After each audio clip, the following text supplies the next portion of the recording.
Let's take it slow. Where you go, I go too.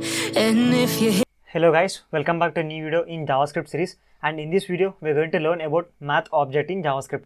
So what is math object?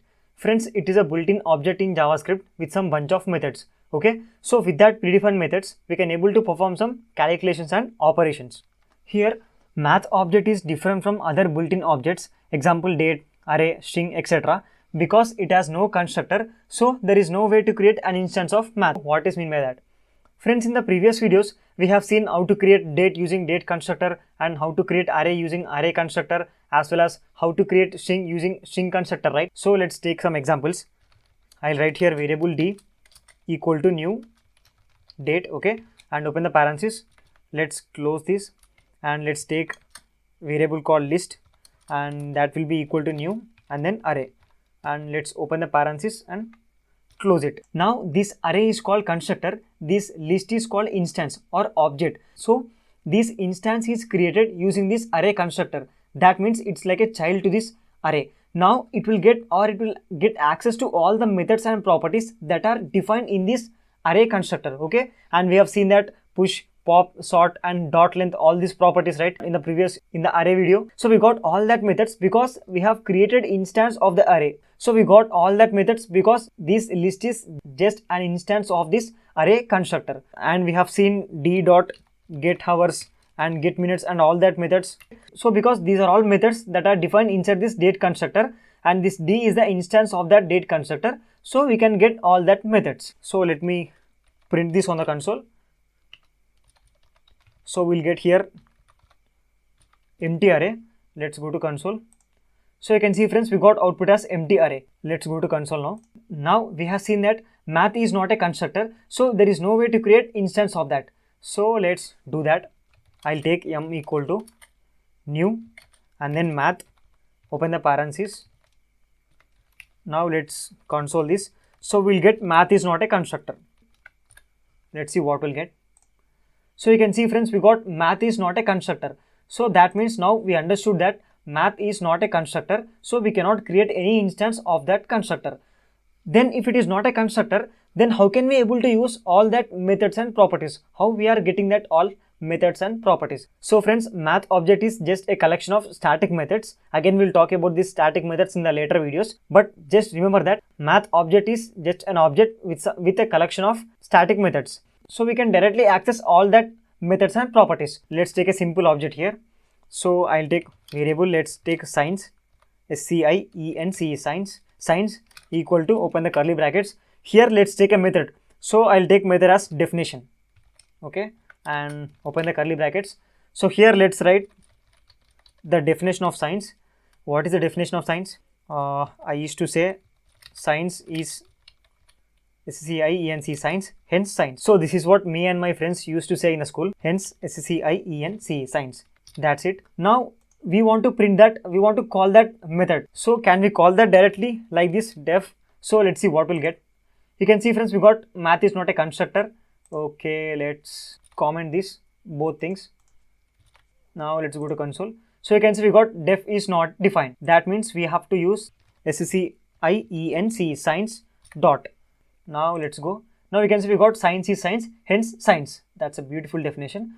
So now just replace here math, okay, and now understand how we are able to get all that methods. So friends, I know right now it is very confusing to you about this constructor, new keyword and instance and static methods and all these things, because we are just in the basics. But when we learn about constructor functions, you will understand all these things. You will understand all these things and everything will make sense to you. Trust me, everything will make sense to you. But for now, I just wanted to tell you that math object is just different from all other built-in objects, because at that advanced level no one will tell you these differences. At the basics itself you have to know what is math object and how it is different from other built-in objects, okay? So that's why I have taken these points. So now let's remove all these things.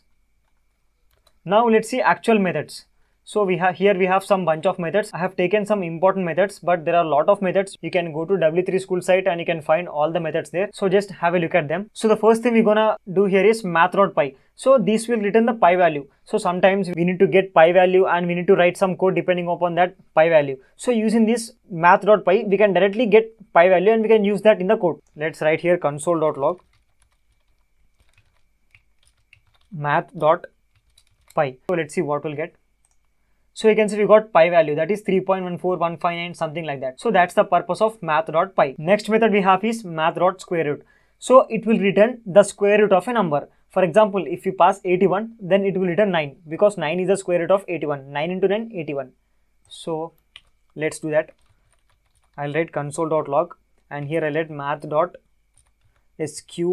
square root and open the bracket, open the parenthesis. Here let's pass 81. Now we'll get output as 9. You can see because 9 into 9 81, and if you pass here 4, we'll get 2. So let's pass nothing and let's see what we'll get. We'll get not a number because that is not a number, and let's pass 0. We'll get I think 0. Yeah, we got 0. Okay, so that is about math.square root. Let's keep here 4. Next we have math.pow. So it will take two values, let's say 2, 3, and it will return 2 power 3, 8. So it will power two values and it will return that output. Okay, so let's write that also. Console.log. Here I'll write math.powpow and open the parenthesis. Let's pass 2, 3. Okay, now it will print output as 8 because 2 power 3 is 8. So something like this, 2 into 2. Okay, that will be equal to 8. So let's comment this. Next we have absolute. So that is absolute function. So it will always return positive value or absolute value. That is nothing but absolute value. So let's do this.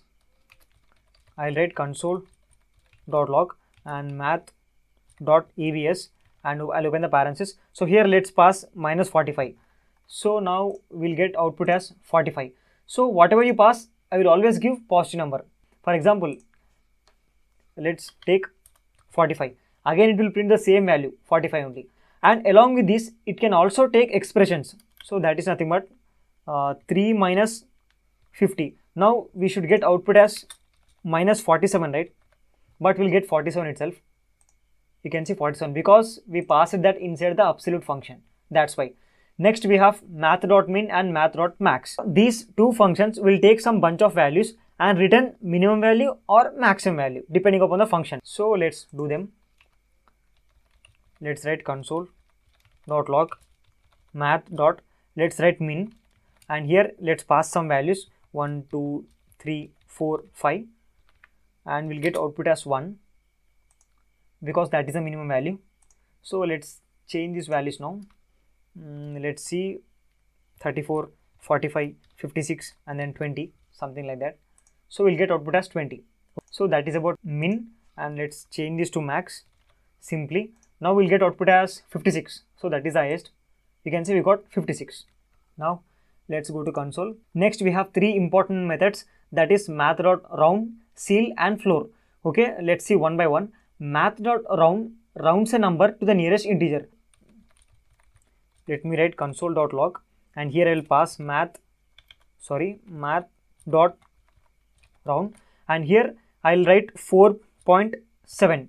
Okay, now I'll get output as 5 because if it is greater than or equal to 4.5, it will consider the value as 5 and hence it will print the nearest integer, that is 5. If it is less than 4.5 like 4.3 or 4.2, then it will print 4. So you can see 5, and if I write here 4.2, I'll get 4. Okay, and if I pass here 4.5, it will consider that as 5 only. It's just like a round figure value. Now we have math.seal. So here you put something after root value, I increment it. So that means, so let's take console.log and here let's write math.seil seal and open the parenthesis. Here let's write 4.1. Now we'll get output as 5. You can see because whatever you put after the root value, here root is a 4. So if you put something after the root value, I'll increment it. So math.seal function will increment that. If it is 4.1 or 4.9, it doesn't matter. Output is always 5. Okay, so that's the purpose of seal value. Next, opposite, math.floor.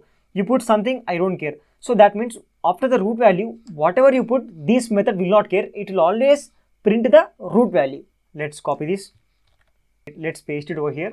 Okay, let's keep that 4.9 and let's change this to math.floor. That's it. Now let's go to console. So you can see we got output as 4. So that means it doesn't matter whatever you put after root value, I will always print root. So the differences between this math.round, ceil and floor is, first round, it will always print nearest integer depending upon the value, and ceil is nothing but always top, and floor is nothing but always bottom. We also know that floor means at the bottom and ceil means at the top. So you can remember that like that. Okay, so these are some important methods of math object, and in the next video we are going to see another important method, that is math.random. So for now, I hope you understood all these concepts and about math object. If you like this video, please consider subscribing, friends. I'll see you in the next video. Thank you.